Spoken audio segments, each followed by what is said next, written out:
সবাইকে স্বাগত জানাই চ্যানেলে আসার জন্য। কেমন আছো তোমরা? আমি প্রীতম বলছি।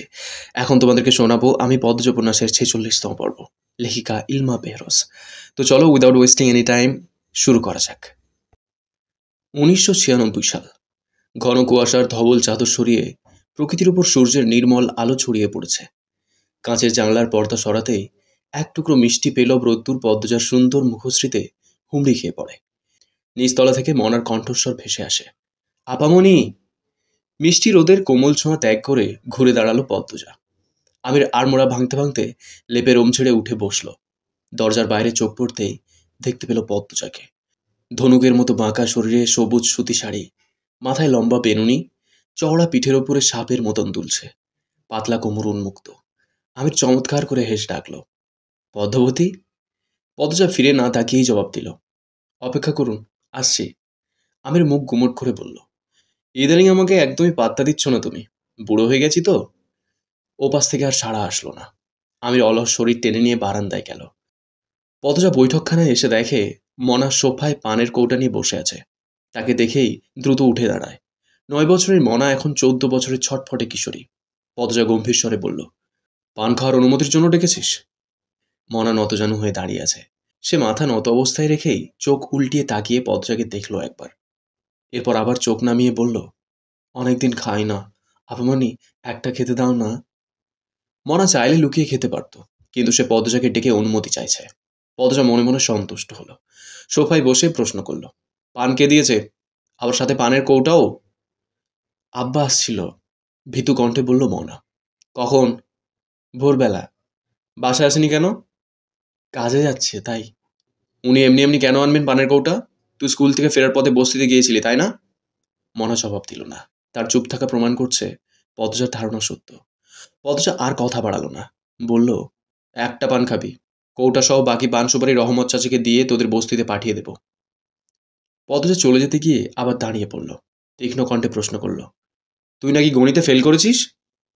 পদজার প্রশ্নে মনা চোরের মতো এদিক ওদিক চোখের দৃষ্টি দৌড়াতে থাকলো। পদজা ধমকে উঠল, বলছিস না কেন? আমি প্রতিদিন রাতে সময় নিয়ে তোকে গণিত বুঝিয়েছি, তবুও ফেল করলি কি করে? মনা কাঁদো কাঁদো হয়ে বলল, পরীক্ষার আগের দিন পড়িনি, পরীক্ষায় গিয়ে সব ঝাপসা ঝাপসা মনে পড়ছিল। কেন পড়িসনি? সেদিন আমি অসুস্থ ছিলাম না, তাই আমি 2 তলায় ছিলাম, নিচে একবারও আসতে পারিনি। এই সুযোগে পড়া রেখে টিভি দেখেছিলি তাই তো? মনা বাধ্যের মতো মাথা নাড়ালো। পদজা হাসবে না কাঁদবে বুঝতে পারল না। বেহায়ার মতো আবার স্বীকারও করছে পড়া রেখে টিভি দেখেছে। ঢাকা আসার পরের বছরই মনাকে স্কুলে ভর্তি করে দিয়েছিল সে। এখন মনা 5ম শ্রেণীতে পড়ে। মাথায় বুদ্ধি বলতে নেই। সারাক্ষণ টিভি টিভি আর টিভি। এত পড়ানোর পরও কিছু মাথায় রাখতে পারে না। পদজা বিরক্তি নিয়ে জায়গা ছাড়ল। শোবার ঘরে ঢুকতেই আমির আক্রমণ করে বসল। পদজার কোমরের উন্মুক্ত অংশে হাত রাখতেই পদজা উফ ঠান্ডা বলে ছিটকে সরে গেল। আমির হতভম্ব হয়ে গেল। 2 পা এগোতেই প্রাপ্তবয়স্ক নারীর ঋণঋণে কণ্ঠে ধমক বেরিয়ে আসলো, একদম এগোবেন না। এই শীতের মধ্যে ভেজা হাত ছুলেন কিভাবে? আচ্ছা, আপনি আমার কালো সোয়েটারটা দেখেছেন? পাচ্ছি না, শীতে জমে যাচ্ছে একদম। আমির কিছু বলল না। সে পদজার দিকে আর চোখে তাকিয়ে আছে। পদজা এদিক ওদিক তার কালো সোয়েটারটা খুঁজল। এরপর আমিরের দিকে তাকিয়ে হেসে দিল। বলল, এভাবে সঙের মতো খালি গায়ে দাঁড়িয়ে আছেন কেন? আমির কিছু একটা বলতে যাচ্ছিল, তখনই টেলিফোন বেজে উঠল। পদজা পাশের ঘরে চলে গেল। কালো সোয়েটারটা খুঁজে বের করতেই হবে। এই সোয়েটারটা পরে সে খুব স্বাচ্ছন্দ্য বোধ করে। আমির টেলিফোন রেখে পদজাকে ডেকে জানালো সে বের হবে, জরুরি দরকার। পদজা সোয়েটার খোঁজা রেখে তাড়াতাড়ি করে খাবার পরিবেশন করলো। গরুর মাংস গরম করলো। আমির খাওয়া দাওয়া শেষ করে নিয়ম মতো পদ্মজার কপালে চুমু দিয়ে বেরিয়ে গেল। পদ্মজা তৈরি হয় রোকেয়া হলে যাওয়ার জন্য। ঢাকা বিশ্ববিদ্যালয়ে পড়ার সুবাদে রোকেয়া হলের অনেক মেয়েকেই চেনে।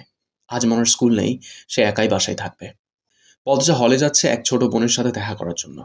আমিরের তো কখনোই ছুটি নেই, নিজের ব্যবসা, যখন তখন কাজ পড়ে যায়। রোকেয়া হলের চারপাশ সবুজ গাছে আবৃত। পদ্মজা গেটের বাইরে গাড়ি রেখে এসেছে। হিমশীতল বাতাসে চোখজোড়া ঠান্ডায় চলছে। তার পরনে বোরকা, মুখে নিকাব। রোকেয়া হলের ক ভবনে এসে জানতে পারল যার খুঁজে সে এসেছে সে নেই। চারিদিক নিরিবিলি, প্রায় সবাই ক্যাম্পাসে। নির্জন পরিবেশে এমন ঠান্ডা বাতাস রোমাঞ্চকর অনুভূতি। রোকেয়া হলে এ নিয়ে অনেকবার এসেছে সে। পদজা ক ভবনের নিচতলার শেষ মাথার কাছাকাছি অবধি গিয়ে ঘুরে দাঁড়ায় ফিরে যাওয়ার জন্য।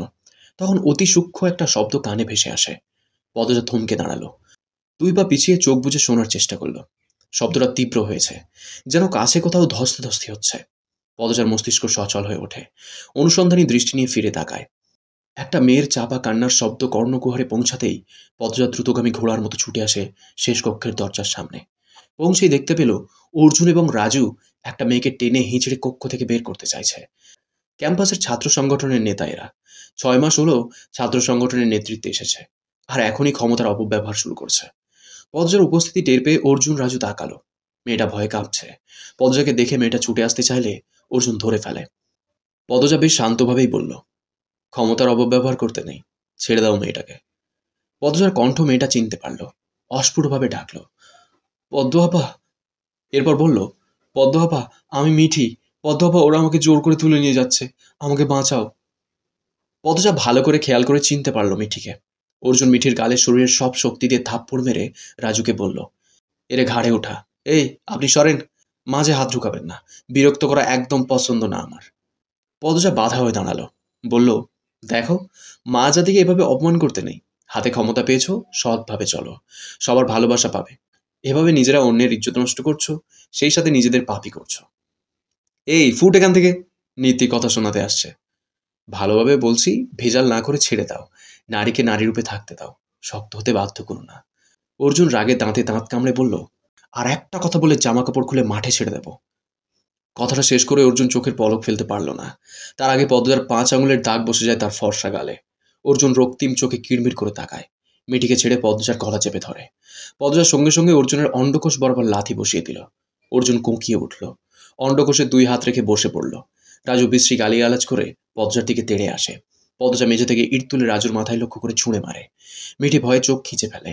রাজুর কপাল ফেটে রক্তের ধারা নামে। অর্জুন আকস্মিক তেড়ে এসে পদ্মার নিকাব টেনে খোলে।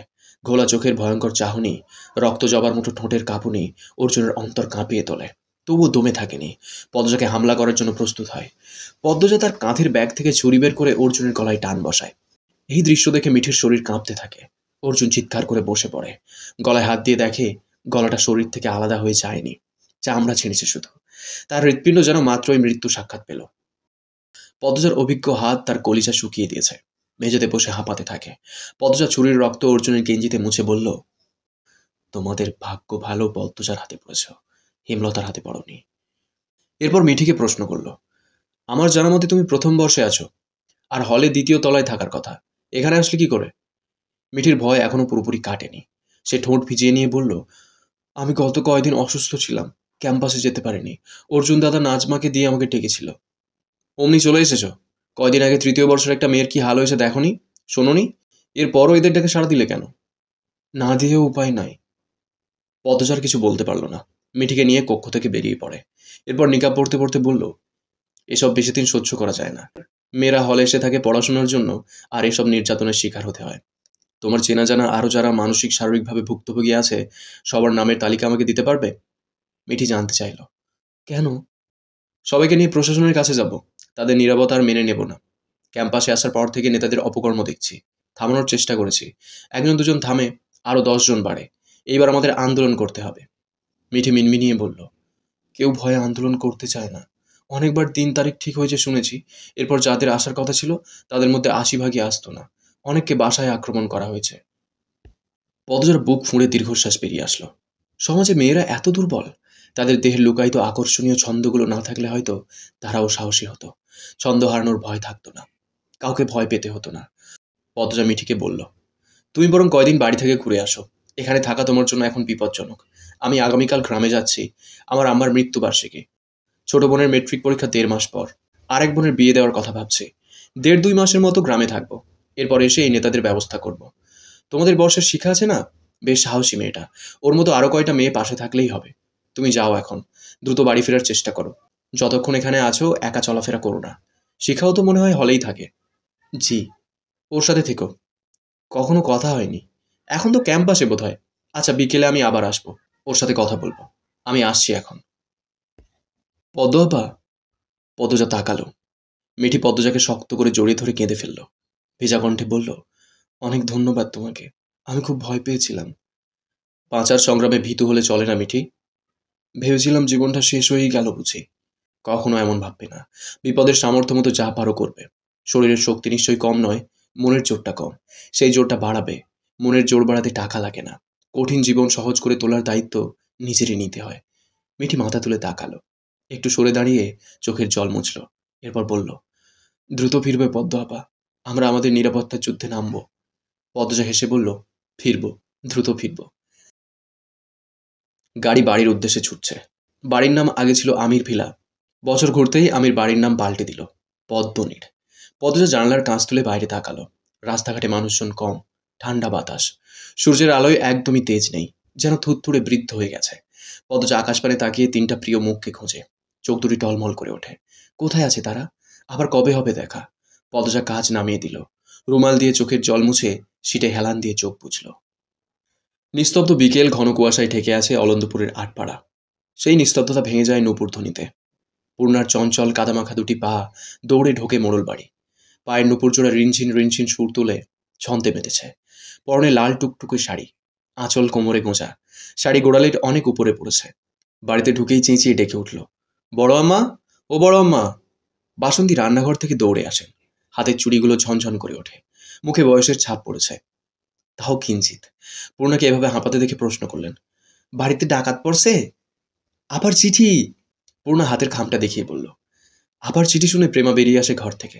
সে পড়ছিল, ওড়না দিয়ে ঘোমটা টানা। ষোড়শী মনে বিন্দুমাত্র আগ্রহ নেই। সবার চেয়ে আলাদা হয়েছে, খুব ভীতু এবং লাজুক সে। পূর্ণা বড় বোন হয়ে সারাদিন বন বাজারে ঘুরে বেড়ায়, আর সে ঘরে বসে পড়ে, বাড়ির কাজ করে, স্কুলে যায়। পদ্মজার কথা মতো প্রতিদিন রুটিন অনুসরণ করে। সে বলল, কি বলছে আপা? চিঠি দাও।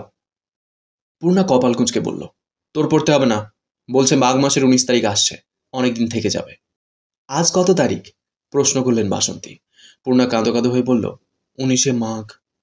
বাসন্তীর চোখ দুটি যেন কোটর থেকে বেরিয়ে আসতে চাইল। বিস্ফোরিত কণ্ঠে বললেন, আজই? বিকেল তো হয়ে গেছে। পূর্ণা অস্থির হয়ে বাসন্তীর কাছে দৌড়ে আসে। 2 হাতে ধরে করুণ স্বরে বলল, তাড়াতাড়ি সালোয়ার কামিজ বের করো আমার, এই রূপে দেখলে একদম মেরে ফেলবে আপা। বাসন্তী আরো করুণ স্বরে বললেন, মা, আমি আগে আমার রূপ পাল্টাই, তুমি তোমারটা খুঁজে নাও। কথা শেষ করেই বাসন্তী ঘরের দিকে যান। বুক দুরু দুরু কাঁপছে। পরনে ঝিলমিল ঝিলমিল করছে টিয়া রঙের শাড়ি, 2 হাতে 3 ডজন চুড়ি, কপালে টিপ, ঠোঁটে লিপস্টিক। এই অবস্থায় পদ্মজা দেখলেই কেলেঙ্কারি হয়ে যাবে। তিনি সাজগোজ পূর্ণার কথায় ছেড়ে দিয়েছিলেন। এরপর পূর্ণার কথাই দুজন মিলে আবার শুরু করেছেন। পদ্মজা 1-2 দিনের জন্য প্রতি শীতে বাড়ি আসে। তখন সব রং বেরঙের জিনিস লুকিয়ে রাখা হয়। পূর্ণা চিঠি প্রেমার হাতে দিয়ে ঘরে যায়। ট্রাঙ্ক খুলে সাদা কালো রঙের সালোয়ার কামিজ দ্রুত পরে নেয়। হাতের চুড়ি খুলতে গিয়ে কয়টা ভেঙে যায়। অন্যবার 2-3 দিন আগে চিঠি চলে আসে। আর আজ যেদিন পদ্মজা আসছে সেদিনই চিঠি আসতে হলো। 10 দিন আগে চিঠি পাঠিয়েছে পদ্মজা, ডাকঘর থেকেই দেরি করছে। পূর্ণা মনে মনে ডাকঘরের কর্মচারীদের গালি দিয়ে 14 গোষ্ঠী উদ্ধার করছে। সে দ্রুত জুতা পরে বারান্দায় আসে। প্রেমাকে তাড়া দিল, জলদি পানি নিয়ে আয়। প্রেমার বেশ লাগছে। সে মনে প্রাণে দোয়া করছে পদ্মজা এক্ষুনি এসে যাক আর দেখুক পূর্ণার সাজগোজ। কিন্তু প্রকাশ্যে পূর্ণার আদেশ রক্ষার্থে কলসি নিয়ে কল পাড়ে গেল। পূর্ণা মনে মনে আয়তুল কুরসি পড়ছে। এই বুঝি পদ্মজা এসে গেল। গতবার মার তো খেয়েছেই, তার সাথে পদ্মজা রাগ করে 3 মাস চিঠি লেখেনি। বাতাসের বেগে পাতায় মড়মড় আওয়াজ হচ্ছে। আর পূর্ণার মনে হচ্ছে এই তো তার রাগী আপা হেঁটে আসছে। না, পানির জন্য অপেক্ষা করা যাবে না। পূর্ণা কলপাড়ে ছুটে যায়। কলসি থেকে পানি নিয়ে পায়ের কাদা, ঠোঁটের লিপস্টিক ধুয়ে ফেলে। কপালের টিপ খুলে কলপাড়ের দেয়ালে লাগিয়ে রাখে। হাতের চুড়ি, গলার হার, কানের বড় বড় দুল ট্রাঙ্কের ভেতর রেখে এসেছে। পায়ের দিকে আবার চোখ পড়তেই সে আঁতকে উঠল। নূপুর জোড়া হাঁটার সময় অনেক আওয়াজ তোলে। এরকম নূপুর পরা নাকি ইসলামে নিষিদ্ধ। আবার দৌড়ে গেল ঘরে। দৌড়ের সময় বারবার হুমড়ি খেয়ে পড়তে গিয়েও নিজেকে সামলে নিচ্ছিল। নূপুর দুটো খুলে ট্রাঙ্কের ভেতর রেখে দিয়ে মাটিতে ধপ করে বসে লম্বা করে নিঃশ্বাস নিল। বিড়বিড় করে বলল, বাঁচা গেল। এরপর হাঁটুতে থুতুনি রেখে মিষ্টি করে হাসল। আজ তার আপা আসবে। তার জীবনের সবচেয়ে দামি এবং ভালোবাসার মানুষটা আসবে। ঈদের আনন্দের চেয়েও বেশি এই আনন্দ। পূর্ণা মাথায় ঘোমটা টেনে রান্নাঘরে যায়। প্রায় বছরখানেক পর আবার রান্নাঘরে ঢুকেছে সে। বাসন্তী সাদা রঙের শাড়ি পরেছেন। তাড়াহুড়ো করে এটা ওটা রাঁধছেন। পূর্ণা সাহায্য করার জন্য হাত বাড়ালো। বাসন্তী বললেন, প্রান্তরে বল গিয়া লাল রঙের দাগ দেওয়ার আজাসটা ধরতে। পূর্ণা চুলায় লাকড়ি আরেকটা দিয়ে লাহারি ঘরের দিকে যায়। প্রান্তকে লাহারি ঘরেই বেশি পাওয়া যায়। প্রেমা পদ্মজার জন্য হেমলতার ঘরটা গুছাচ্ছে। এতক্ষণ শুনলে আমি পদ্মজ উপন্যাসের 46তম পর্ব। কেমন লেগেছে কমেন্ট করে জানিও। তোমাদের একটা কমেন্ট আমাকে প্রচুর মোটিভেট করে। পরবর্তী পর্বগুলো খুব শীঘ্রই চলে আসবে এই চ্যানেলেই, তাই চ্যানেলটাকে সাবস্ক্রাইব করে রেখো। দেখা হচ্ছে খুব তাড়াতাড়ি। ততক্ষণ সুস্থ থেকো, ভালো থেকো। Thank you.